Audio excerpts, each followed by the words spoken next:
ఇంతవరకు ద్రౌపదీదేవి యొక్క పాతివ్రత్య మహిమని, ఆమె యొక్క పాతివ్రత్యాన్ని నిరూపించేటువంటి సంఘటనల్ని, ఆమె యొక్క దివ్యమైనటువంటి లోకోత్తర స్వరూప స్వభావాల గురించి మనం తెలుసుకోవటం జరిగింది. ఇప్పుడు ద్రౌపది విషయంలో లోకంలో ఉన్నటువంటి సామాన్యమైన కొన్ని సందేహాలు, కొన్ని విమర్శలు, వాటికి సమాధానాన్ని తెలుసుకున్నాం. అందులో మొదటిది, ద్రౌపది స్వయంవర సమయంలో మత్స్యయంత్రాన్ని భేదించడానికి అనేక మంది రాజులు వచ్చినప్పుడు అందులో కర్ణుడు ఆ మత్స్యయంత్రాన్ని భేదించడానికి వచ్చినప్పుడు నేను సూతపుత్రుణ్ణి వరించను అని ద్రౌపది చెప్పటం ఏమి ధర్మం, ఎలా న్యాయం అనేటువంటి విషయాన్ని ఈ రోజున మనం తెలుసుకుందాం. ఏమిటి సందేహం అని అంటే, లోకంలో చాలామందికి ఇది ఒక ధర్మ సందేహం. ద్రౌపదీదేవిది వీర్యశుల్క స్వయంవరం. ఆ స్వయంవరానికి వచ్చినటువంటి వీరుల్లో ఎవరైతే మత్స్యయంత్రాన్ని 5 బాణాలతో ఛేదిస్తారో వాళ్ళని ద్రౌపది వరించాలి కదా. చాలామంది రాజులు ఆ మత్స్యయంత్రాన్ని భేదించలేకపోయారు, అది వేరే విషయం. అలాంటి సమయంలో కర్ణుడు మత్స్యయంత్రాన్ని భేదించడానికి వచ్చినప్పుడు ఆ ధనస్సుని సజ్జం చేస్తూ ఉన్నటువంటి సమయంలో ద్రౌపది ఉచ్చస్వరంతో సూతపుత్రుని నేను వరించను అని అన్నది కదా, ఇది ఎలా న్యాయం? అలా అనటం ధర్మమేనా అని లోకంలో ఒక సందేహం అనేటువంటిది చాలామందికి ఉంది. కొన్ని సినిమాల్లో కూడా అలా చూపిస్తూ ఉంటారు. దానితో కర్ణుడి మీద కాస్త సానుభూతి కూడా పెరుగుతూ ఉంటుంది. అయితే ఈ సందేహం కనుక మనకి తీరాలంటే అసలు ఏమి జరిగిందో ఆ మత్స్యయంత్ర ఛేదన సమయంలో ఆ స్వయంవర వృత్తాంతాన్ని ఆమూలాగ్రంగా మనం తెలుసుకుంటే తప్ప ఈ సందేహం మనకి తీరదు.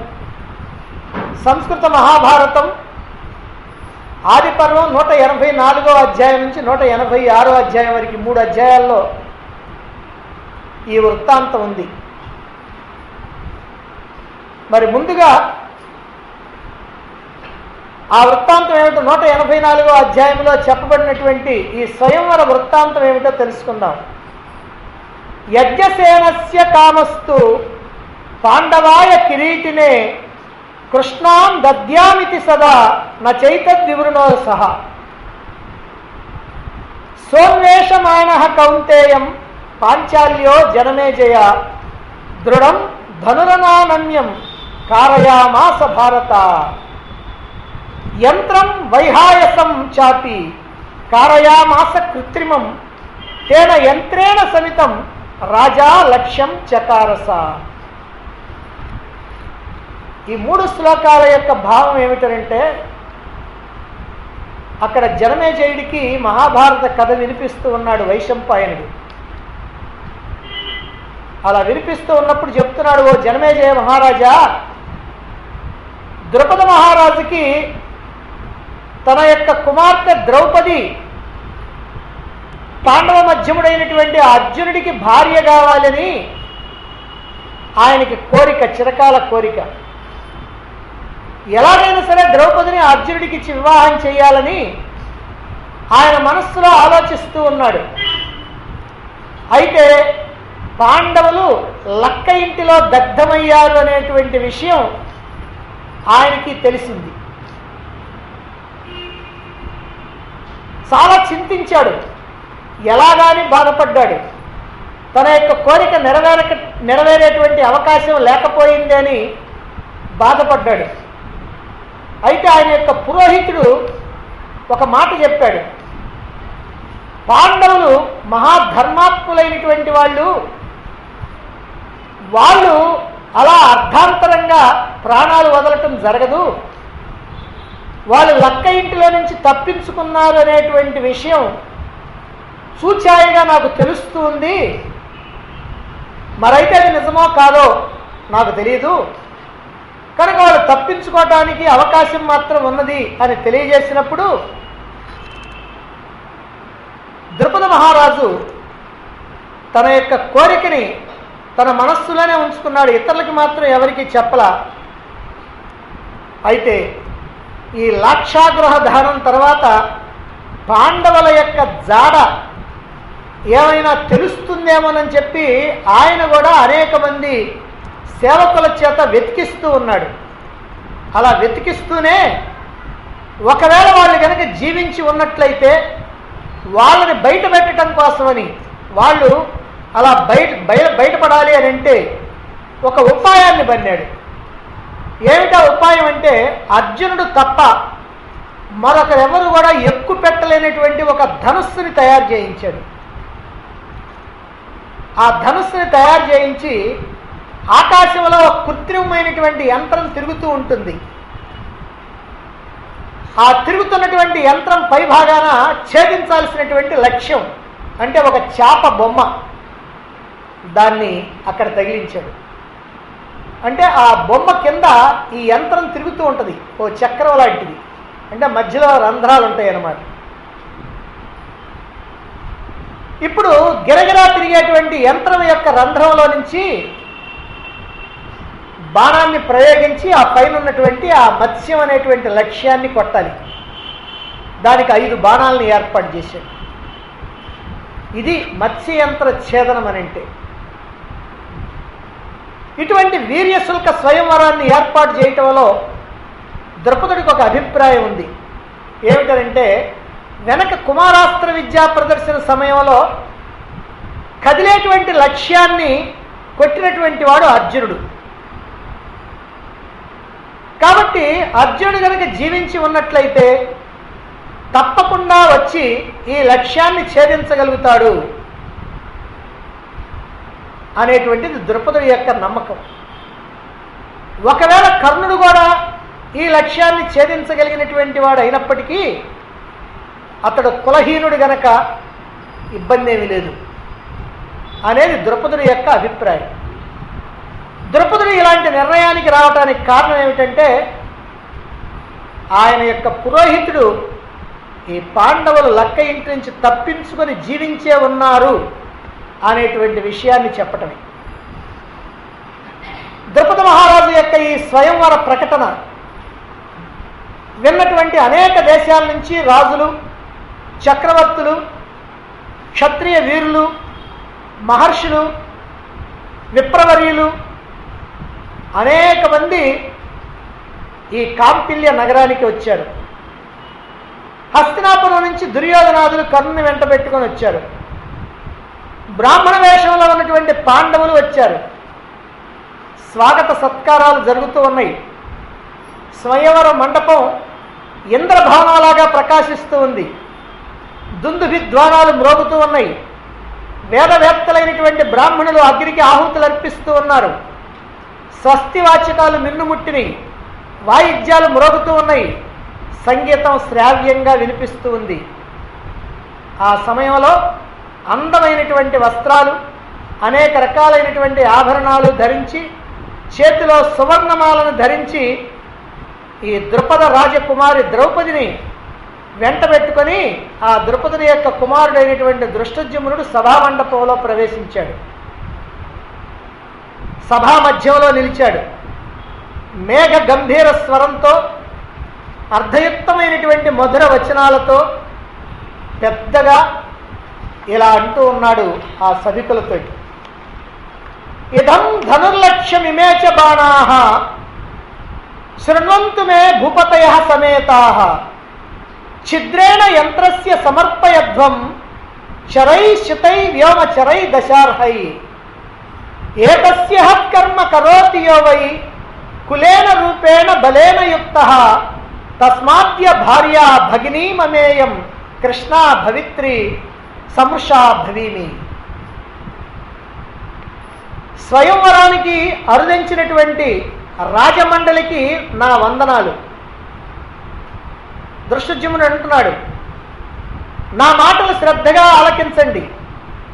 ఇదిగో ఇది ధనస్సు. ఇవి 5 బాణాలు. అదిగో పైన యంత్రం ఉన్నది.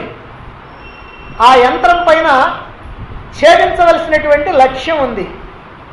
ఈ 5 బాణాలతో ఆకాశంలో తిరుగుతూ ఉన్నటువంటి ఆ యంత్రం యొక్క రంధ్రంలో నుంచి పైన ఉన్నటువంటి లక్ష్యాన్ని ఛేదించాలి. నేను సత్యం చెబుతున్నాను, ఉత్తమమైనటువంటి కులం, సుందరమైనటువంటి రూపం, బలం కలిగినటువంటి ఏ వీరుడు ఈ గొప్ప కార్యాన్ని సాధిస్తాడో అతడిని నా సోదరి కృష్ణ వరిస్తుంది అని ఈ శ్లోకాల యొక్క భావం. ఇందులో సామాన్యంగా పట్టించుకోకుండా ఉండేటువంటి విషయం ఒకటి ఉంది. ఈ బాణాలు, ఆ లక్ష్యము, ఈ వేయటము ఇదంతా బాగానే ఉంది. ఎవరు వేస్తే వాళ్ళని నా సోదరి వరిస్తుంది అనేటువంటి మాట బాగానే ఉంది. కానీ ఇక్కడ ఒక మాట అన్నాడు, కులేన రూపేణ బలేన యుక్త అని. అంటే ఉత్తమమైనటువంటి కులం ఉండాలి, అందమైనటువంటి రూపం ఉండాలి, బలం ఉండాలి. ఈ 3 ఉండి అది వేసినటువంటి వాడిని వరిస్తుంది అని అర్థం. ఇక్కడే సామాన్యంగా మహాభారతాన్ని చదువుతుండేటువంటి వాళ్ళు పొరపాటు పడేటువంటి సందర్భం. ఎందుకంటే ఆ ఒక్క మాటని అంత గట్టిగా పట్టుకోరు. ఇలా పలికి దృష్టజుమ్నుడు అక్కడికి వచ్చినటువంటి రాజుల యొక్క పేర్లు, గోత్రాలు, పరాక్రమం వాళ్ళని గురించి వర్ణిస్తూ సోదరితో ఇలా అంటున్నాడు. ఇంతవరకు 184 అధ్యాయం అయితే తర్వాత 185 అధ్యాయం మొత్తం అక్కడికి వచ్చినటువంటి వాళ్ళ యొక్క పేర్లు మొత్తం వివరిస్తూ ఉన్నాడు ద్రౌపదీదేవికి దృష్టజుమ్నుడు. ఏం చెబుతున్నాడు? దుర్యోధనుడు, దుర్విషహుడు, దుర్ముఖుడు, దుష్ప్రదర్శుడు, విమర్శితి, వికర్ణుడు, సహుడు, దుశ్శాసనుడు, యుయుత్సువు, వాయువేగుడు, భీమవేగుడు, ఉగ్రాయుధుడు, బలాకి, కరకాయువు, విరోచనుడు, కుండకుడు, చిత్రసేనుడు, సువర్చుడు, కనకధ్వజుడు, నందకుడు, బహుశాలి, తుహుండు, వికటుడు మొదలైనటువంటి ధార్తరాష్ట్రులు, వీళ్ళందరూ ధృతరాష్ట్రుని యొక్క కుమారులు. వీళ్ళందరూ కర్ణుడితో కలిసి వచ్చారు. ఇక శకుని, వృషకుడు, బృహద్వరుడు మొదలైనటువంటి గాంధార దేశ అధిపతులు వచ్చారు. అశ్వత్థామ, భోజుడు, బృహంతుడు, మణిమంతుడు, దండధారుడు వీళ్ళున్నారు. సహదేవుడు, జయత్సేనుడు అనేటువంటి మగధ దేశ రాకుమారులు ఉన్నారు. మేఘసంధి, అలాగనే కుమారులైనటువంటి శంఖుడు, శ్వేతుడు, ఉత్తరుడితో మత్స్యదేశాధీశుడైనటువంటి విరాట మహారాజు. వార్ధక్షేమి, సుశర్మ, సేనాబిందువు, సుకేశుడు, సుచిత్రుడు, సుకుమారుడు, వృకుడు, సత్యధృతి, సూర్యధ్వజుడు, రోచమానుడు, నీలుడు, చిత్రాయుధుడు, దండు, పౌండ్రక వాసుదేవుడు, భగదత్తుడు, కళింగ తామ్రలిప్తుడు. అలాగనే మద్రదేశాధీశుడైనటువంటి శల్యుడు, ఆయన యొక్క కుమారులైనటువంటి రుక్మాంగదుడు, రుక్మరథుడు. అలాగనే భూరిశ్రవుడు, శలుడు తండ్రి అయినటువంటి సోమదత్తుడు. కాంభోజరాజు అయినటువంటి సుదక్షిణుడు, దృఢధన్వుడు, బృహద్బలుడు, సుషేనుడు, శిబి, సంకర్షణుడు, వాసుదేవుడు అంటే బలరాముడు, శ్రీకృష్ణుడు, సాంబుడు, చారుదేష్ణుడు, గదుడు, అక్రూరుడు, సాత్యకి, ఉద్ధవుడు, కృతవర్మ, విదూరథుడు, అనిరుద్ధుడు, శమీకుడు మొదలైనటువంటి యదు, వృష్ణి, భోజ అంధకులు. ఉసీనరుడు, బృహక్షత్రుడు, జయద్రథుడు, బృహద్రథుడు, బాహ్లికుడు, శృతాయువు, ఉలూకుడు, శిశుపాలుడు, జరాసంధుడు. వీళ్ళందరిగాక ఇంకా ఎందరో నీ కోసం లక్ష్యాన్ని ఛేదించడం కోసం వచ్చారు అని దృష్టజుమ్నుడు తన సోదరైనటువంటి ద్రౌపదితో చెప్తూ ఉన్నాడు. అలా చెప్పిన తర్వాత ఇక ఈ మత్స్యంత్ర భేదన కార్యక్రమం అంతా 186 అధ్యాయంలో ఉంది. ఏమిటి?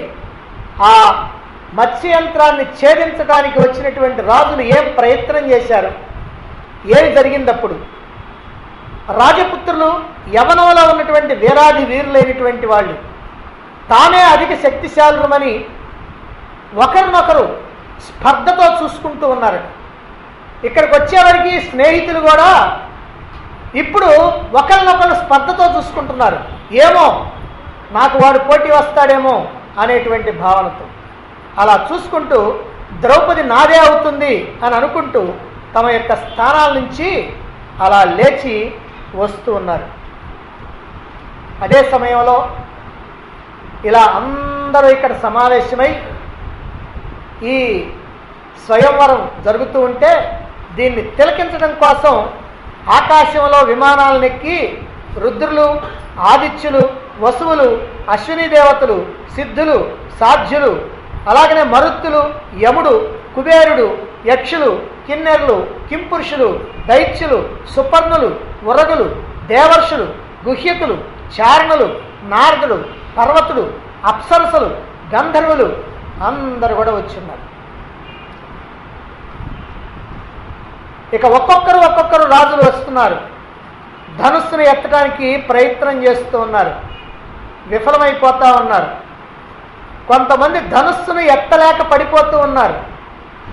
కొంతమంది అల్లెత్రాటిని తగిలించడం కోసమని ఆ ధనుస్సుని వంచాలి. అలా వంచేటప్పటికీ అది కాస్త అలా వంగినట్టే వంగి అలా పైకి లేచేటప్పటికల్లా వీళ్ళని విసిరేస్తూ ఉంది. అలా పోయి చాలా దూరంలో పడిపోతూ ఉన్నారు. అలా పడిపోయిన తర్వాత దెబ్బలు తగిలి లేచి కొంతమంది వాళ్ళ స్థానాల్లో కూర్చుంటుంటే కొంతమంది అవమానాన్ని భరించలేక ఆ సభాభవనాన్ని వదిలిపెట్టి వెళ్ళిపోతూ ఉన్నారు. అలా విల్లుని వంచలేకపోతున్నారు కొంతమంది. వింటి దెబ్బతిన్నటువంటి రాజులందరూ కూడా తలలు వంచుకొని తిరిగి వెళ్ళిపోతూ ఉన్నారు. చేతిరాజు అయినటువంటి శిశుపాలుడు ధనస్సుని ఎత్తలేక కింద కూలబడిపోయాడు. ఇక మగధ జరాసంధుడు ఉన్నాడు, మహాబలవంతుడైనటువంటి జరాసంధుడు. ఆ జరాసంధుడు కూడా ఆ ధనుస్సుని సజ్జం చేయలేక అది గల కూలబడి అవమాన భారంతో ఇక అక్కడ ఉండదలుచుకోక సభను విడిచిపెట్టి వెళ్ళిపోయాడు. అలాగనే మద్రదేశాధీశ్వరుడైనటువంటి శల్యుడు, వీళ్ళందరూ మహావీరాధివీరులైనటువంటి వాళ్ళు, మహాబలవంతులైనటువంటి వాళ్ళు, సాక్షాత్తు భీమసేనుడితో సమానమైనటువంటి బలం కలిగినటువంటి వాడు. అదిగో అటువంటి ఆ శల్యుడు కూడా విఫల మనోరథుడై తన యొక్క స్థానంలో కూర్చున్నాడు. ఇక బలరాముడు, వృష్ణి, భోజ, అంధక వంశాల వారు శ్రీకృష్ణుని యొక్క ఇష్టానికి లోబడి ప్రేక్షకులుగా కూర్చున్నారు. ఎవ్వరు కూడా విల్లు ఎక్కబెట్టడానికి వెళ్ళలేదు. రాజులందరి యొక్క ఈ దురవస్థను చూచినటువంటి ధనుర్ధరుల్లో శ్రేష్ఠుడైనటువంటి కర్ణుడు ధనుస్సు దగ్గరికి వెళ్ళి దానిని ఎత్తి అలానే ఆ ధనుస్సుని వంచి అల్లెత్రాటిని బిగించి బాణాన్ని సంధించాడు. అది చూచి పాండవులు, ఈ బ్రాహ్మణుల్లో కూర్చున్నటువంటి పాండవులు కర్ణుడు తప్పక లక్ష్యాన్ని ఛేదిస్తాడని తమలో తాము అనుకుంటూ ఉన్నారు. అప్పుడు దృష్ట్వాతు తం ద్రౌపదీ వాక్యముచ్చై జగాదనాహం వరయామి శ్రుతం సామర్షహాసం ప్రసమీక్ష్య సూర్యం తత్యాజ కర్ణ స్ఫురితం ధనుస్తత్. కర్ణుణ్ణి చూచి ద్రౌపది ఉచ్చస్వరంతో అంటే పెద్దగా ఇలా అన్నదట, నేను సూతజాతి పురుషుణ్ణి వరించను అని. ఇది విని కర్ణుడు రోషం, హాసం అంటే నవ్వుకుంటూ ధనుస్సుని విడిచిపెట్టి ఒక్కసారి అలా సూర్య భగవానుని వైపుకి చూచి వెళ్ళిపోయి తన యొక్క స్థానంలో కూర్చున్నాడు. ఆ తర్వాత దుర్యోధనుడు ధనుస్సునెత్తి ఆ నారిని సంధించడానికి ప్రయత్నం చేశాడు. ఆ తాడుని దానికి కట్టడానికి ప్రయత్నం చేస్తే అతడి వేళ్ల సందుల్లోకి వెళ్ళి ఆ తాడు ఈ సందుల్లో ఉన్నటువంటి ఆ చర్మాన్ని కోసేసింది. వెంటనే గాయమైపోయింది. దాంతో కింద పడిపోయాడు.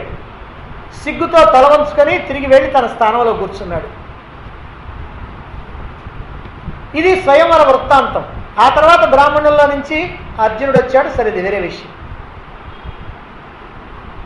అయితే మత్స్యంత్రాన్ని కొట్టినటువంటి వాడిని వరించాల్సినటువంటి ద్రౌపది కర్ణుడిని చూచి నేను సూతపుత్రుణ్ణి వరించను అనటం న్యాయమా? ఇది లోకంలో చాలా మందికి ఉండేటువంటి సందేహం. అంత అన్యాయంగా ద్రౌపది అంతటి సభలో నిజంగా అనగలుగుతుందా? అంటే వివాహం కావలసినటువంటి ఒక స్త్రీ, ఒక యువతి అంతమంది ఉన్నటువంటి సభలో అన్యాయంగా, అధర్మంగా మాట్లాడటానికి ధైర్యం చేస్తుందా? సరే, ధైర్యం చేసిందే అనుకుందాం. అలా అన్యాయంగా కనుక ద్రౌపది మాట్లాడితే కర్ణుడు ఏమీ మాట్లాడకుండా వెనుదిరిగి వెళ్ళిపోయి తన స్థానంలో కూర్చుంటాడా? సరే, కర్ణుడికి అంత అవమానం జరుగుతూ ఉంటే మరి దుర్యోధనాదులు, ఈ ధార్తరాష్ట్రులు, వాళ్ళతో పాటు వచ్చినటువంటి వాళ్ళు, మరి వీళ్ళందరూ కూడా మౌనంగా ఉంటారా? ద్రౌపదుడిని దృష్టద్యుమ్నుడిని నిలదీయరా? ఏమయ్యా ఇదేమిటి, నువ్వు ఏం చెప్పావు? ఇదిగో ఈ 5 బాణాలతో ఎవరైతే ఆ మత్స్యంత్రాన్ని భేదిస్తారో వాళ్ళకి ద్రౌపదినిచ్చి వివాహం చేస్తామని చెప్పావు కదా, మరి ఇప్పుడేమిటి నేను సూతపుత్రుడిని వరించనంటది అని చెప్పి నిలదీయరు వీళ్ళు? మరి ఎందుకని అంత మౌనంగా ఉన్నారు? అలా మౌనంగా ఉండేవాళ్ళేనా వీళ్ళు? అంటే ద్రౌపది అన్యాయంగా మాట్లాడలేదని ఇక్కడ స్పష్టమవుతా ఉంది. అందుకే కర్ణుడు మారు మాట్లాడలేదు అనేటువంటిది కూడా స్పష్టం. ఎందుకనంటే దృష్టద్యుమ్నుడు స్వయంవర నిర్ణయాన్ని ప్రకటించేటప్పుడు కులేన రూపేణ బలేన యుక్త అని అనటంలో కులీనత కూడా ఒక అర్హతని గ్రహించాలి. అంటే కులం కూడా ఒక అర్హతే. కులం లేనటువంటి వాడు, ఎవరో నీచ జాతివాడు, అల్పజాతివాడు నేను వివాహం ఆడతానని వస్తే, ఒకవేళ మత్స్యంత్రాన్ని వేస్తానని వచ్చినా అతడికి మాత్రం అర్హత లేదు, వేయటానికి వీలు లేదు. అంటే కులం కూడా ఉండాలి. కులమే కాదు, రూపం కూడా ఉండాలి. కాబట్టి ఇక్కడ కులేన అనేటువంటి మాట ఉన్నది కాబట్టి సూతకులుడైనటువంటి కర్ణుణ్ణి నేను వరించను అని బాణప్రయోగానికి ముందే ద్రౌపది తెలియజేసింది. ఒకవేళ అలా తెలియచేయలేక ఇంతమంది ఉన్నటువంటి సభలో మాట్లాడలేక మౌనంగా ఉందనుకో ద్రౌపది, మరి కర్ణుడు గనక ఆ మత్స్యంత్రాన్ని భేదిస్తే మరి ఆ తర్వాత చెబితే ధర్మంగా ఉంటుందా? కనుక ఇప్పుడే చెప్పాలి, అందుకనే చెప్పింది. అలా చెప్పింది కనుకనే తన కులహీనతని బట్టి కర్ణుడు మారు మాట్లాడకుండా ఊరుకున్నాడు.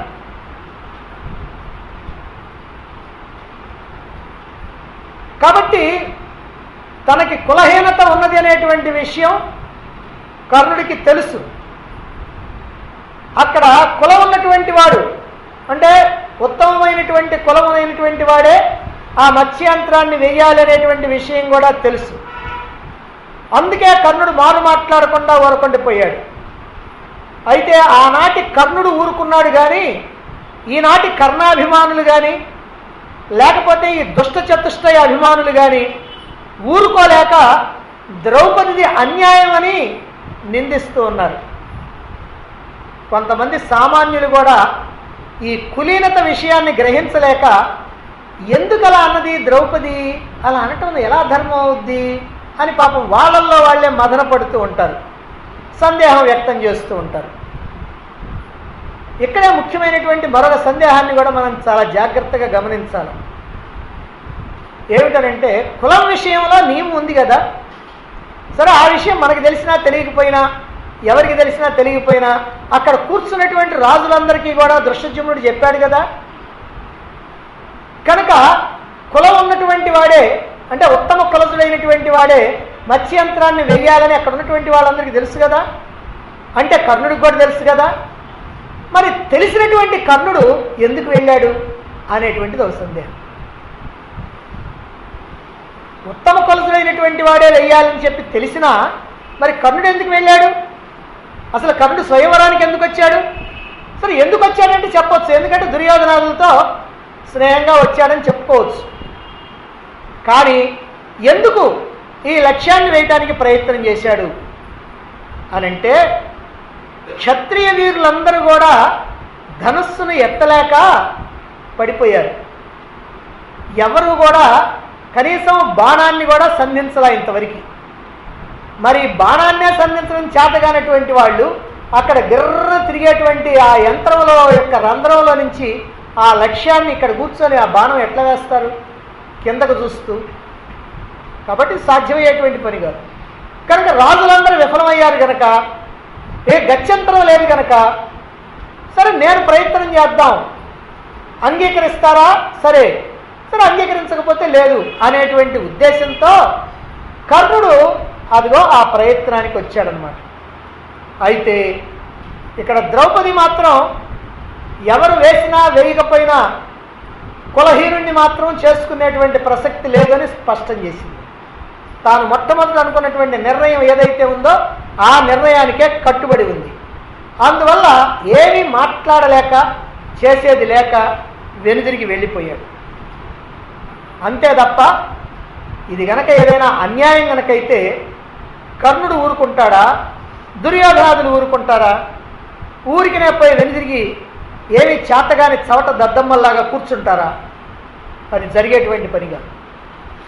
ఇంతవరకు మనం సంస్కృత మహాభారతానికి సంబంధించి సంస్కృత మహాభారతంలో మూల భారతంలో వ్యాస మహర్షి మనకి ఏమి అందించాడో దాన్ని ఉన్నది ఉన్నట్లుగా చెప్పుకున్నాం.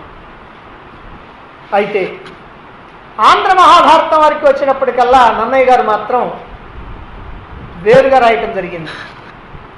ఏమిటంటే నేను సూతపుత్రుడిని వరించను అని ద్రౌపది అన్నట్టుగా రాయల. సరే ఆ మాట అనకపోతే మరి కర్ణుడు వేశాడంటే ఇక్కడేం చేశాడంటే కర్ణుడు ఆ మత్స్యంత్రాన్ని అందరిలాగానే ప్రయత్నం చేశాడు, విఫలమైపోయాడని రాశాడు. కర్ణుడు విఫలమైపోయాడు కనుక ఇంకా సమస్య లేదు, సందేహమే లేదు. అంటే కర్ణుడిని కూడా వెయ్యనిచ్చారని వెయ్యలేకపోయాడని అనేటువంటి భావనతో మరి నన్నయ్య గారు రాయటం జరిగింది. అయితే ఎందుకు ఇలా రాశారు? మూల భారతంలో ఏమైతే ఉందో దాన్నే కదా తిరిగించాల్సింది. మరైతే ఎందుకు అలా రాయటం జరిగింది అనంటే ఈ ద్రౌపది ఇలా అనది అన్నటువంటి మాటని, నేను సూతపుత్రుణ్ణి వరించను అనేటువంటి మాటని బహుశా ఆయన కూడా ఎందుకు ఇలా అన్నది అనేటువంటి ఒక ఆలోచన చేసి ఉండొచ్చు. మరి ఇది న్యాయమా అన్యాయమా అనేటువంటి ఆలోచన కూడా వచ్చి ఉండొచ్చు. ఆ ఆలోచన రావడానికి కారణం ఆయన కూడా ఈ కులేన అనేటువంటి విషయాన్ని అంత గట్టిగా మనస్సులో ఎక్కించుకొని పోకపోవచ్చు. అందువల్ల ఈ న్యాయాన్యాయాల గొడవ నాకెందుకు, ఆయన అసలు వేయలేకపోయాడు, ఈమె అసలు ఏమీ మాట్లాడలేదు, మాట్లాడిందనే మాట రాయకుండా ఉంటే ఇంకే గొడవ లేదు అని అనుకొని రాసి ఉండవచ్చు. లేదా ఆనాడు అంటే నన్నయ్య గారు ఆ క్రీస్తు శకం 1000 సంవత్సరంలో ఆ రోజు ఉన్నటువంటి మూల భారతాల్లో ఏదో ఒక భారతంలో ఇలా కర్ణుడు ఫెయిల్ అయినట్టు, ఈ ద్రౌపది అన్నటువంటి మాట లేనట్టు ఒకవేళ ఉన్నదేమో మనకు తెలియదు. అంతేకాకుండా మరొకటి కూడా ఉంది.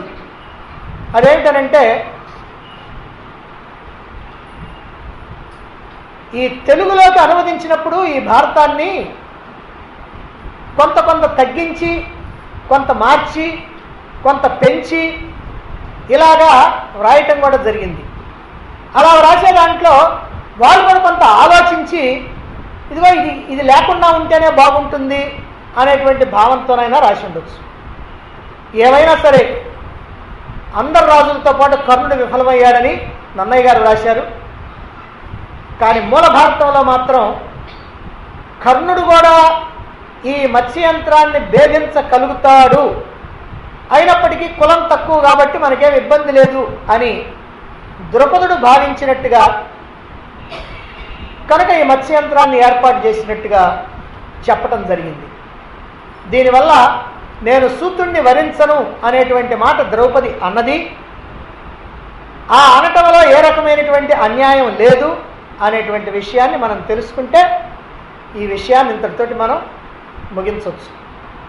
ఎందుకనంటే సినిమాల్లో చూపిస్తూ ఉంటారు. మనకు అక్కడ ఏమిటంటే ఆ దృశ్యజుమ్ముడు చెప్పినటువంటి మాటకి సరైనటువంటి ట్రాన్స్లేషన్, సరైనటువంటి వాక్యాలు అక్కడ సినిమాలో ఉండవు. ఇదిగో ఎవరైతే వేస్తారో వాళ్ళని నా సోదర వివాహం ఆడుద్దని అంటాడు ఆయన. ఇది పట్టించుకోరు.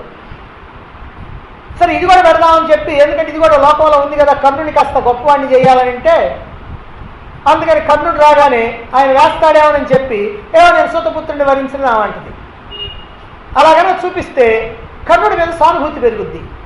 అలా సానుభూతి పెరగటమే వాళ్ళకి కావాల్సింది. అందుకోసమని అలా చేస్తూ ఉంటారు. అంతే తప్ప యథార్థంగా అన్నది అనటంలో ఏమి అధర్మం లేదనేది మనకి ఇక్కడ తెలుసు. అధర్మం ఉంటే ఊరికినే కూర్చోరు కర్ణుడు కానీ దుర్యోధనుడు కానీ మిగిలినటువంటి వాళ్ళు కానీ అనేటువంటి విషయాన్ని మనం తెలుసుకుంటే మరొక అంశంలోకి మనం వెళదాం. చాలా ముఖ్యమైనటువంటి విషయం ఏమిటంటే మనకి ప్రతి సినిమాలో ప్రతి సీరియల్లో కూడా చూపిస్తూ ఉంటారు. మయసభలో దుర్యోధనుడు కింద పడినప్పుడు ద్రౌపది నవ్వింది అని. ఆ విషయాన్ని గురించి సందేహం ఏమిటనంటే మయసభలో నీట పడిపోయినప్పుడు దుర్యోధనుడు బట్టలు తడుపుకున్నప్పుడు చూచి ద్రౌపది నవ్వింది. అందుకే ప్రతీకారంగా ద్రౌపదిని నిండు సభలోనికి ఈడ్పించి వస్త్రాపహరణం చేయించి పగ తీర్చుకున్నాడు దుర్యోధనుడు అని సినిమాల్లో చూపించినటువంటి కథని బట్టి లేదా కొంతమంది విమర్శకులు చేసినటువంటి కథనాలను బట్టి సామాన్యంగా లోకంలో ఒక అభిప్రాయం ఏర్పడింది. ఇలా ద్రౌపది నవ్వవచ్చా అని కొంతమంది అడుగుతూ ఉంటారు. అయితే అసలు ఇంతకీ ద్రౌపది నవ్విందా నవ్వలేదా? నవ్వకపోయినా నవ్విందని దుర్యోధనుడు అంటున్నాడా? ఇందులో ఏమిటి నిజం? ఈ విషయాన్ని మనకి సభాపర్వం 47వ అధ్యాయంలో ఈ విషయానికి సంబంధించినటువంటి వివరం అంతా కూడా చక్కగా తెలియజేయబడింది. వసం దుర్యోధనస్తస్యాం సభాయాం పురుషర్షభ శనై దర్శదాం సర్వాం సభాం శకునినా సహా. దుర్యోధనుడు మైసభా భవనంలో ఉంటున్నటువంటి సమయంలో, అంటే దుర్యోధనుడికి వాళ్ళ యొక్క పరివారానికి ఈ రాజసూయ యాగానికి వచ్చినప్పుడు ధర్మరాజు ఏం చేశాడంటే మయసభని వాళ్ళకి విడిదిగా ఇచ్చాడు. ఆ మయసభలోనే వీళ్ళు ఉంటూ ఉన్నారన్నమాట. అందుకని అలా ఉంటూ శకునితో కలిసి ఒక రోజున ఆ మయసభా భవనం యొక్క విశేషాలన్నీ తిలకించాలని దుర్యోధనుడు పరిశీలన చేస్తూ ఉన్నాడు. అలా ఒకనాడు ఆ భవనంలో తిరుగుతూ ఉండగా స్ఫటిక మణిమయ ప్రదేశం మీద నడుస్తూ, స్ఫటికం అంటే మీకు తెలుసు, స్ఫటికం అంటే ఏమిటంటే తెల్లగా ఉంటుంది, ట్రాన్స్పరెంట్గా ఉంటుంది, అంటే యువతలకి కనపడతా ఉంటాయి. ఆ స్ఫటిక మణిమయమైనటువంటి ప్రదేశం, దాని మీద నడుస్తూ అక్కడ జలం ఉన్నదని అనుకున్నాడు. ఎందుకని జలం ఉన్నదని అనుకున్నాడంటే ఆ స్ఫటికం లోపల అలా ఏవో ఉంటాయి, అంటే ఆ అలల మాదిరిగా అలాంటివన్నీ అక్కడ పేర్చాడు ఆ మయుడికి. ఆ అలలుగా ఉండేటప్పటికల్లా అక్కడ నీరుందనుకుంటాడు. నీరుందనుకొని అక్కడ గనక పోవాలని అంటే కాస్త జాగ్రత్తలు తీసుకుంటారు. ముందు ఆ పంచె కాస్త పైకి పట్టుకొని వెళుతూ ఉంటారు. అదిగో అదే ప్రకారంగా దుర్యోధనుడు కూడా అక్కడ జలం ఉన్నదని భావించి కట్టినటువంటి వస్త్రాన్ని పైకెత్తి పట్టుకొని ఆ జలం ఉన్నదనేటువంటి మోహంతో భ్రమతో అలా వెళ్ళాడు. తీరా అక్కడ కాలు పెడితే నీరు లేదు. దాంతో సిగ్గుపడి మరొక వైపుకు వెళ్ళాడు. అక్కడ కూడా స్ఫటిక మణిమయ సమానమైనటువంటి స్వచ్ఛమైనటువంటి జలంతో నిండి ఉన్నటువంటి, స్ఫటికమైనటువంటి కమలాలతో నిండి ఉన్నటువంటి తటాకాన్ని, అంటే ఒక సరస్సులాగా ఉన్నటువంటి దాన్ని చూచాడు. అది చూచి అది ఏముందంటే మామూలు నేల మాదిరిగా ఉంది, కానీ అదంతా నీరు. ఇందాకేమో నీటి మాదిరిగా ఉంది నేల, ఇప్పుడేమో నేల మాదిరిగా ఉంది అది నీరు. అందుకని మామూలుగానే వెళ్ళాడు, దభీమని దాంట్లో పడ్డాడు. పడేటప్పటికి ఏమైందంటే బట్టలు కాస్త తడిసిపోయింది. ఆ తడిసిపోయినప్పుడు జలే నిపతితం దృష్ట్వా, ఆ నీటిలో పడినప్పుడు జలే నిపతితం, ఆ జలంలో పడినప్పుడు భీమసేనో మహాబల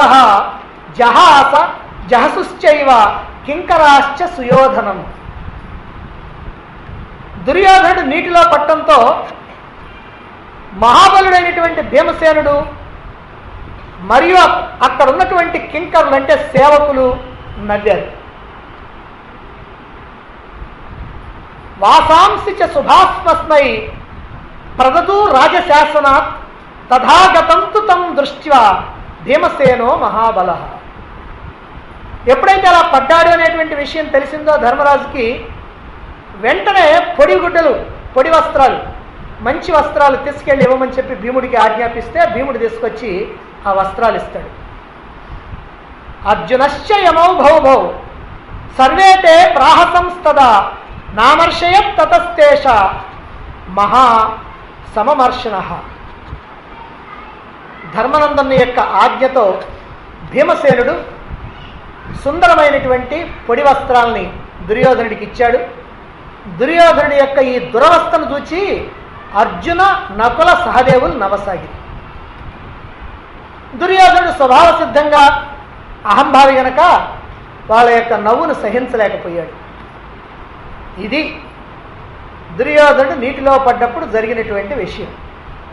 అంటే భీముడు, అర్జునుడు, నకులుడు, సహదేవుడు, అక్కడ ఉన్నటువంటి సేవకులు నవ్వారు. అది నిజం. ఎందుకంటే మహాభారతంలో మనకున్నది. ద్రౌపదీదేవి నవ్వినట్లు కానీ అక్కడ ఉన్నట్లు కానీ అసలు లేనే లేదు. నిజంగా చెప్పాలంటే ద్రౌపది, ధర్మరాజులు అసలు అక్కడ లేనే లేదు.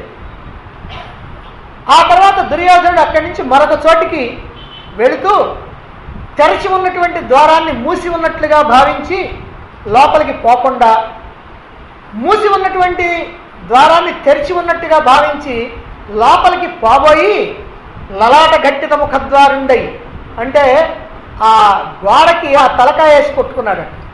అట్లా లోపలికి పోయేటప్పటికల్లా ఈ లలాటం కొట్టుకుంది గోడకి. అలా కొట్టుకోవడంతో వెనుదిరిగి వచ్చాడు. ఇది అక్కడ జరిగినటువంటి విషయం. ఎవరెవరు వెళ్ళారు? శకుని, దుర్యోధనుడు ఇద్దరు వెళ్ళారు. కానీ అవమానాలు జరిగింది మాత్రం దుర్యోధనుడికే, శకునికి ఏమి జరగలేదు. ఆ తర్వాత ధర్మరాజు యొక్క అనుమతి తీసుకొని దుర్యోధనుడు హస్తినాపురానికి బయలుదేరాడు శకునితో కలిసి. దీనితో ఇది జరిగినటువంటి గాథ. దీంతో ద్రౌపది నవ్వింది అనేటువంటి మాట యథార్థం కాదు అనేటువంటి విషయం స్పష్టం. ఇంకోటి ఏమిటంటే ద్రౌపది నవ్వినందుకే ఆమెను నిండు సభలో వస్త్రాపరణం చేయించి అవమానించాడు దుర్యోధనుడు అనేటువంటి మాట కూడా యథార్థం కాదని తేలిపోయింది. ఎందుకంటే అదే కనుక యథార్థమైతే వస్త్రాపహరణ సమయంలో కానీ ఆ తర్వాత కానీ సభ్యులందరూ కూడా దుర్యోధనుడిని నిందిస్తున్నారు. అందరూ కూడా ద్రౌపదిని ప్రశంసిస్తున్నారు, దుర్యోధనుడిని నిందిస్తున్నారు.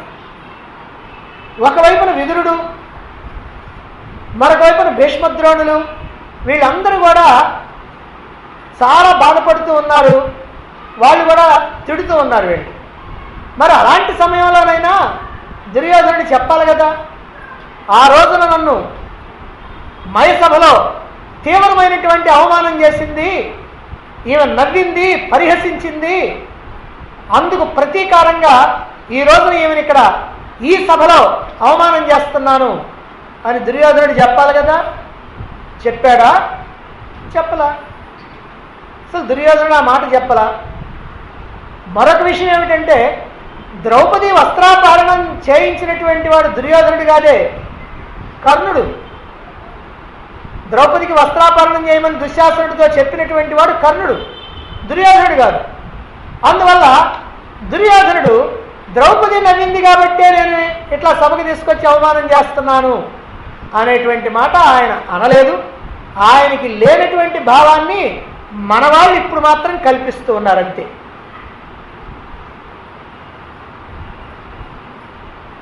ద్యోత సభలో ఎన్నో తర్జన భర్జనలు జరుగుతూ ఉన్నాయి.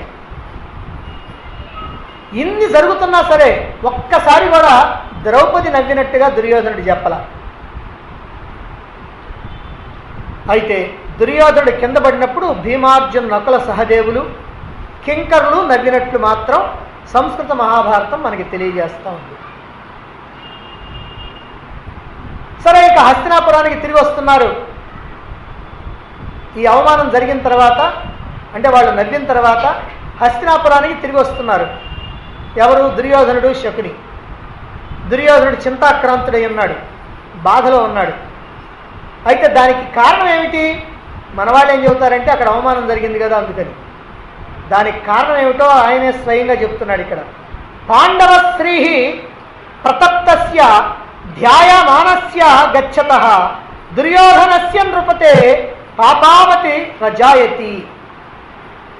పాండవుల యొక్క రాజ్య సంపద చూచి సహించలేక రగిలిపోతున్నటువంటి దుర్యోధనుడు అదే తలుచుకుంటూ మదిలో పాపపూర్ణమైనటువంటి ఆలోచన చేస్తూ వస్తున్నాడు.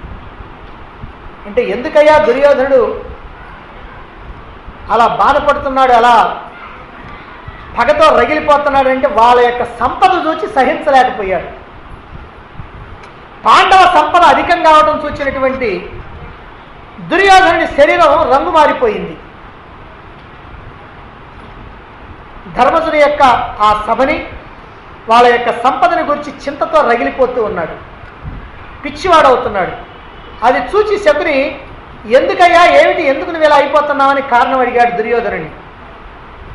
అప్పుడు దుర్యోధనుడు చెబుతున్నాడు, మామా, అర్జునుడి యొక్క పరాక్రమంతో జయించబడినటువంటి ఈ సమస్తమైనటువంటి భూమండలం కూడా ఈ రోజున ధర్మరాజుకి వశమైపోయింది.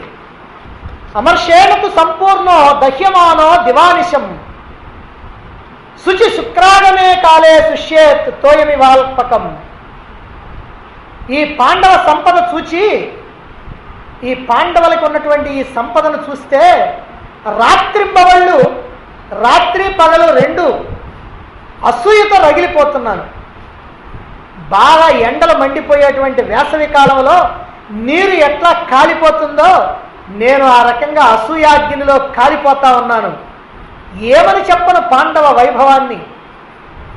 నీవును చూచి తట్టి సభనేని వినంబరదేయుగంబులం భూవలయంబులో నది అపూర్వము సర్వమనోజ్యము ఇష్టభోగావహము ఏ క్రియంబడశనయ్య మహాత్ముడు దాననేమి సంభావిత భాగ్యుడయ్యను ప్రభాకర తేజుడు ధర్మజుండిలం.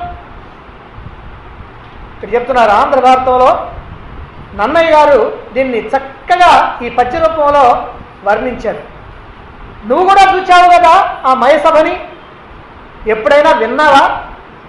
ఏ యుగంలోనైనా సరే ఇటువంటి సభ ఉన్నది అనేటువంటి విషయం నీకు తెలుసా?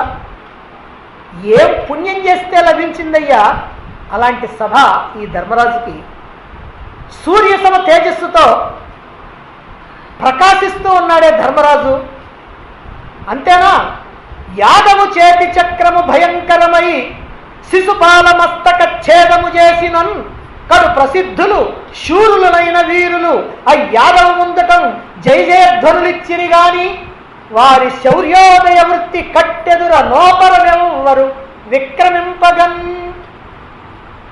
యాదవు చేతి చక్రము, ఆ శ్రీకృష్ణుడి యొక్క చేతి చక్రం ఉండే శిశుపాల మస్తక ఛేదము చేసిన శిశుపాలుడి యొక్క శిరస్సుని అట్లా ఒక్కసారి తెగేసేసాడు. అలా సంహరిస్తే ఒక్కరైనా సరే అదేమిటో నోరెత్తినటువంటి పాపాను పోయారా? ఇంత అన్యాయం జరుగుతుంటే నిండు సభలో ఆ శిశుపాలుణ్ణి అలా చక్రాయుధంతో ఖండిస్తూ ఉంటే ఒక్కరైనా మాట్లాడారా? మామా, ఆహాహా, ఏమిటి ఆ ధర్మరాజు యొక్క వైభవం. రాజులంతా కూడా భయంతో కప్పాలు చెల్లిస్తూ ఉన్నారు.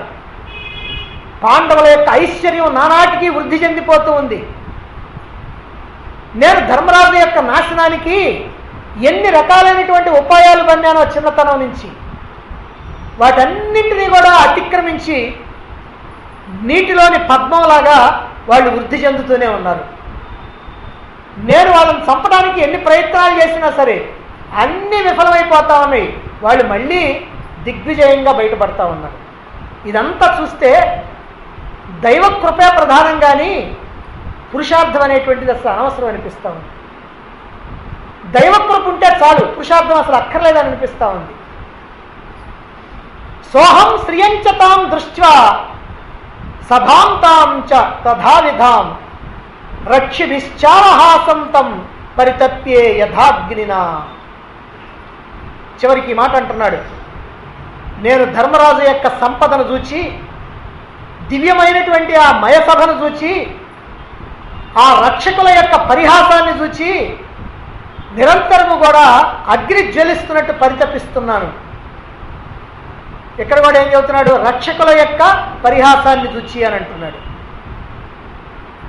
కాబట్టి నేను జీవించలేను, మరణించడానికి నాకు అనుమతి అంటున్నాడు దుర్యోధనుడు. ఇక్కడ కూడా ద్రౌపది నవ్వినట్టుగా చెప్పలేదు. ఇప్పుడేగా జరిగింది. నిజంగా ద్రౌపది కనుక నవ్వితే మరి ఆయన పక్కనే ఉన్నాడు కదా శకుని, మరి చెప్పాలిగా. మరి ఎందుకని చెప్పలేదు అంటే పక్కనే ఉండి చూచాడు కనుక ద్రౌపది ఎక్కడుంది అని ఆయన అడుగుతాడేమో, అందుకని ఈ అబద్ధం ఎట్లా చెప్పాలని, అందుకని రక్షకుల యొక్క పరిహాసం చూసి అని అంటున్నాడు. అంతే తప్ప ద్రౌపది మాట ఇక్కడ లేనే లేదు. ఎందుకనంటే మయసభలో ఏమి జరిగింది దగ్గరుండి స్వయంగా చూచినటువంటి శకునితో ద్రౌపది నవ్వినట్టుగా ఎలా చెబుతాడు దుర్యోధనుడు? అందుకనే చెప్పలేకపోయాడు. కనుకనే ద్రౌపది నవ్వలేదు అనేటువంటి విషయం ఇక్కడ స్పష్టం. అయితే శకుని యొక్క సలహాతో ధర్మరాజుని పిలిపించి మాయాజోదం ఆడించాలని నిశ్చయించుకుని తండ్రి యొక్క అనుమతి కోసమని వెళ్ళారు దుర్యోధనుడు శకుని.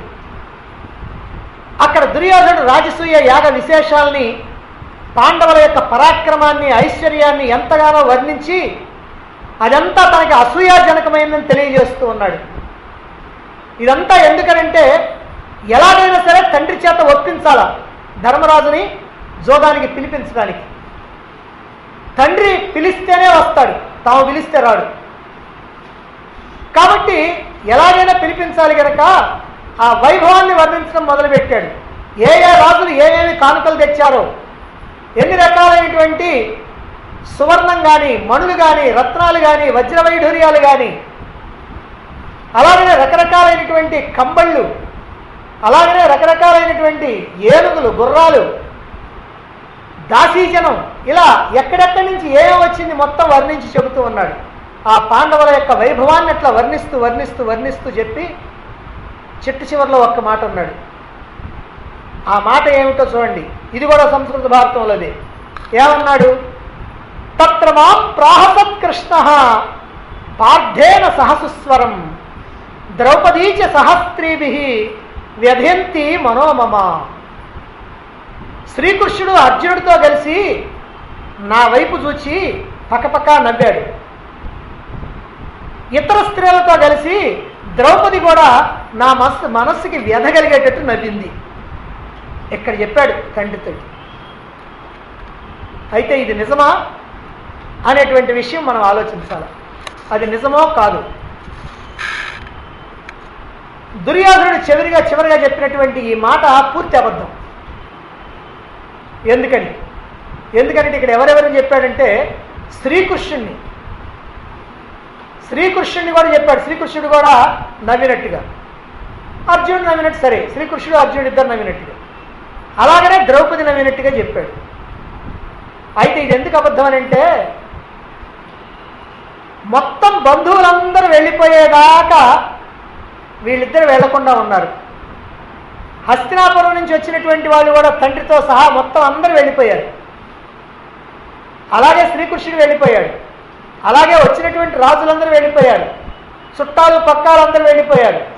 అందరూ వెళ్ళిపోయిన తర్వాత ఈ మయసభా భవనం యొక్క ఐశ్వర్యాన్ని తిలకించాలనేటువంటి ఉద్దేశంతో శకునితో కలిసి కొన్నాళ్ళు అక్కడే ఉన్నాడు దుర్యోధనుడు. అంటే అందరూ వాళ్ళ స్వస్థలాలకి వెళ్ళిన తర్వాత కొంతకాలం దుర్యోధనుడు శకునితో కలిసి ఆ మయసభా విశేషాలు తిలకించాలి అనేటువంటి ఉద్దేశంతో ఉన్నాడు. అలా ఉండి ఒక రోజున శకునితో కలిసి మయసభా భవనాన్ని తిలకిస్తూ ఉన్నాడు. ద్వారకకి వెళ్ళిపోయినటువంటి శ్రీకృష్ణుడు ఇక్కడ అంటే ఇంద్రప్రస్థంలో ఈ మయసభలో లేనటువంటి శ్రీకృష్ణుడు నవ్వినట్టుగా చెప్పటం పచ్చి అబద్ధం. దానితో అక్కడ లేనటువంటి ద్రౌపది నవ్వినట్టు చెప్పటం కూడా అంతే అబద్ధం. ఎందుకంటే ద్రౌపది కూడా అక్కడ లేదు. ఇదంతా మరి ఎందుకు చెప్పాడు? పాండవుల మీద తండ్రిలో విద్వేషాగ్నిని రగించాల. పాండవుల పట్ల తండ్రికి కూడా ఎలాగో అలాగా కోపం తెప్పించాల. అలా కోపం తెప్పిస్తే కానీ జోదానికి ఆయన ఇష్టపడ్డాడు. ఒకవేళ విదురుడు కానీ భీష్ముడు కానీ వీళ్ళెవరు వద్దన్నా సరే ఈయన పిలిపించాలి. అందుకోసం చెప్పారు. ఇక శ్రీకృష్ణుడు వెళ్ళినటువంటి విషయాన్ని సభాపర్వం 45వ అధ్యాయంలోనే 51 నుంచి 59 వరకు 9 శ్లోకాల్లో చెప్పడం జరిగింది. ఆయన వెళ్ళటానికి ప్రయాణం కావటం, వీళ్ళందరూ కూడా వెనకాల వెళ్ళటం, ఒకళ్ళకొకళ్ళు మాట్లాడుకోవటం, ఇవన్నీ 9 శ్లోకాల్లో అక్కడ చెప్పారు. 45వ అధ్యాయంలో శ్రీకృష్ణుడు వెళ్ళిపోయాడు. 46వ అధ్యాయంలో నారదుడు, వ్యాసుడు మొదలైనటువంటి వాళ్ళంతా వెళ్ళిపోయారు. అక్కడ ధర్మరాజు ఒక ప్రతిజ్ఞ తీసుకుంటాడు. 47వ అధ్యాయంలో సుమారుగా 1 నెల రోజుల తర్వాత ఇదిగో ఈ శకుని దుర్యోధనుడు ఇక్కడ మయసభలో తిరగటం జరుగుతుంది. అంటే నెల రోజుల కిందట వెళ్ళినటువంటి శ్రీకృష్ణుడు నవ్వాడని చెబుతున్నాడు. కాబట్టి ఇది అబద్ధం అనేటువంటి విషయం స్పష్టం. ఇక మళ్ళీ ఆంధ్ర మహాభారతానికి వస్తే నన్నయ్య గారు పాపం మళ్ళీ ఇక్కడ కూడా అట్లనే స్ఫటిక దీప్తి జాల పరివృతంపై ఉన్నటువంటి జలాశయమును స్థలంబుగా వగచి కట్టిన పుట్టంపు దడయందొచ్చి క్రమ్మరిన వారిని చూచి పాంచాలి పాండుకుమారులు నగిరంతా. పాంచాలి పాండుకుమారులు నవ్వారు అని రాశాడు నన్నయ్య గారు. ఈ తెలుగు భారతమే ఆంధ్రదేశంలో ప్రచారంలో ఉన్నందువల్ల తెలుగు మాత్రం వచ్చినటువంటి వాళ్ళందరూ కూడా తెలుగు భారతమే చూస్తారు కనుక సినిమాల్లోనూ టీవీ సీరియల్స్లోనూ కూడా ఈ తెలుగు భారతాన్ని ఆధారం చేసుకునే చూపిస్తూ ఉంటారు కనుక ఇదే ప్రచారంలో ఉంది. ద్రౌపది నవ్వినటువంటి విషయమే ప్రచారంలో ఉంది. కానీ మూలంలో మాత్రం మూల భారతంలో లేదు. మరి లేనటువంటి దాన్ని నన్నయ్య గారు ఎందుకు రాశారు? పాండుకుమారులు నవ్వారంటే బాగానే ఉంది. పాంచాలియు పాండుకుమారులు నగినంతనే ద్రౌపదిని కూడా గెలిపాడు. మరి ఎందుకు అట్లా రాయటం జరిగింది అనేటువంటిది ప్రశ్న. తమ యొక్క భారత ఆంధ్రీకరణం స్వతంత్ర రచనలాగా సాగిందని నన్నయ్య గారే చెప్పడం జరిగింది. అందువల్ల అక్కడక్కడ కొన్ని మార్పులు చేశామని వాళ్లే చెప్పినందువల్ల అక్కడ దుర్యోధనుడు తండ్రితో చెప్పినప్పుడు ఆ ద్రౌపది ప్రసక్తి కూడా ఉంది కనుక ఒకవేళ ఇక్కడ కూడా అది రాస్తే బాగుంటుందని ఆయన అనుకున్నాడేమో, అందుకని అది కూడా పెట్టేశాడేమో. అంతే తప్ప మూల భారతంలో సంస్కృత భారతంలో మాత్రం ద్రౌపది నవ్వినట్టుగా లేనే లేదు. ఏమైనా మనకి సంస్కృత భారతమే ప్రధానం. ఎందుకనంటే ఆంధ్రంలోకి మార్చిన వాళ్ళు, కన్నడంలోకి మార్చిన వాళ్ళు, తమిళంలోకి మలయాళంలోకి మార్చినటువంటి వాళ్ళు వాళ్ళ యొక్క సొంత ఆలోచనలు ఏమైనా పెట్టుకుంటే పెట్టుకోవచ్చు. కానీ అసలు వ్యాసుడు రాసింది ఏమైతే ఉందో అదే ప్రధానం గనక అందులో ద్రౌపది నవ్వినట్టుగా లేదు గనక, శకునితో కూడా దుర్యోధనుడు చెప్పలేదు గనక, చాలా కాలం తర్వాత గుడ్డి తండ్రితో మాత్రం చెప్పాడు గనక దాన్ని నమ్మాల్సినటువంటి అవసరం లేదు. దుర్యోధనుడు కింద పడినప్పుడు నలుగురు, భీముడు, అర్జునుడు, నకులుడు, సహదేవుడు, సేవకులు, వీళ్ళు మాత్రం నవ్వారు, నిజం. అయితే ఇలాంటి సందర్భంలో నవ్వటం సర్వసాధారణం. అప్రయత్నంగా, అనాలోచితంగా నవ్వాలనేటువంటి ఆలోచన లేకపోయినా ఎవరికైనా నవ్వొస్తుంది. మన స్నేహితుడే ఉన్నాడు అనుకోండి, వర్షాకాలంలో అలా వెళుతూ వెళుతూ జర్రం జారిపడ్డాడు అనుకోండి, గబుక్కున్న వేస్తాం. ఎవరైనా సరే అలా నవ్వటం అనేటువంటిది సహజం. ఎవరైనా ఒక ఆయన పైన చూస్తూ చూస్తూ చూస్తూ పోతున్నాడు, అసలు కిందనే చూడటం, ఎప్పుడు పైన చూస్తుంటాడు, కింద అరటి తొక్క మీద కాలేసి జర్రం జారిపడ్డాడు అనుకో, చూసినటువంటి వాళ్ళు పక్కపక్క నవ్వుతారు. అవన్నీ కూడా అవమానాలు కాదు, అది అనుకోకుండా జరిగేటువంటి విషయం. ఆ సమయంలో ధర్మరాజు జారిపడ్డా కూడా నవ్వుతారు ఎవరైనా. ఇక ఇంకో విషయం ఏంటంటే అసలు దుర్యోధనుడికి పాటు ఎందుకు కలిగింది? అసలు మైసభను దర్శించినటువంటి వాళ్ళు ఎవరు? దుర్యోధనుడు, శకుని ఇద్దరు. మరి శకునికి ఏమైనా జరిగింది అవమానం? ఎక్కడ జరగల. ఎక్కడన్నా గోడ కొట్టుకున్నాడా? ఎక్కడన్నా కింద నీళ్ళు ఉన్నాయి అని పంచి పైకి ఎగ్గట్టుకొని ఏమైనా పోయాడా? లేకపోతే ఎక్కడన్నా మామూలు నీళ్ళల్లో పడిపోయాడా? ఏమి జరగలేదే. శకునికి ఏమి జరగకుండా దుర్యోధనికి మాత్రం ఎందుకు జరిగింది? ఎందుకు జరిగిందంటే శకునికి ఎందుకు జరగలేదనంటే ఆ వెంట వచ్చినటువంటి సహాయకులు ఉంటారు, వాళ్ళు వివరంగా ఒక్కోటి వివరించి చెబుతూ ఉంటారు. ఇదిగో ఇది నేల, ఇదిగో ఇది చెట్టు, ఇది అరుగు, ఇది ఇలా ఉంటుంది, ఇది ఇలా కనపడుతుంది, కానీ ఇది కాదు అని అలా చెబుతూ ఉంటారు కనుక అవన్నీ కూడా చూస్తూ ఆనందిస్తూ పోతున్నాడు శకుని. కానీ దుర్యోధనుడు అహంభావి. ఏమిటి ఈ సేవకులు నాకు చెప్పేది ఏమిటి? నేను ఎరిగినటువంటి చిత్రాలు ఏమున్నాయి ఇక్కడ, నాకు తెలియనటువంటి సభలు ఏమున్నాయి అని విసవిస జొరబడి అడుగడుగునా విభ్రాంతుడై జలాన్ని స్థలం అనుకొని బట్టలు దడుపుకున్నాడు. మరి అటువంటి సమయంలో ఎవరికి నవ్వు రాదు? ఇది వినే వాళ్ళకే నవ్వు వస్తుందే. అక్కడేమో చీకట్లేదు, దుర్యోధనుడికేమో కళ్ళు ఉన్నాయి, ఆయనేమో గుడ్డివాడు కాదు. కాబట్టి ఈ నవ్వు పరిహాసం కానే కాదు, పాండవులు నవ్వినప్పటికీ కూడా. అయితే మనకి ఇక్కడ ఆ విషయంతో పని లేదు. ద్రౌపది నవ్విందా లేదా, ద్రౌపది నవ్వలేదనేటువంటి విషయం మనకి ఇక్కడ స్పష్టం. అంతేకాకుండా ద్రౌపది నవ్వినందుకే ఈ పరాభవం చేశాడు దుర్యోధనుడు అనేటువంటి మాట కూడా ఒట్టిదే. ఇంతవరకు ఈ ద్రౌపది మీద ఉన్నటువంటి ఈ రెండు విషయాలను మనం తెలుసుకున్న తర్వాత ఇక జోగ సభలో ద్రౌపది యొక్క ధర్మ తత్పరత ఎటువంటిదో మనం తెలుసుకుందాం. ఇదే ప్రధానమైనటువంటిది. ఎందుకనంటే ఈ మాయాజోదంలో ఈ పాండవుల్ని ఓడించడం, ఆ తర్వాత ద్రౌపదిని సభకి ఈడ్చుకొని రావటం, అవమానించడం, అక్కడ జరిగినటువంటి విశేషాలన్నీ కూడా చాలా వివరంగా మనకి మహాభారతంలో ఉన్నాయి. ఆ విషయాలన్నీ కూడా మనం రేపటి నుంచి తెలుసుకుందాం.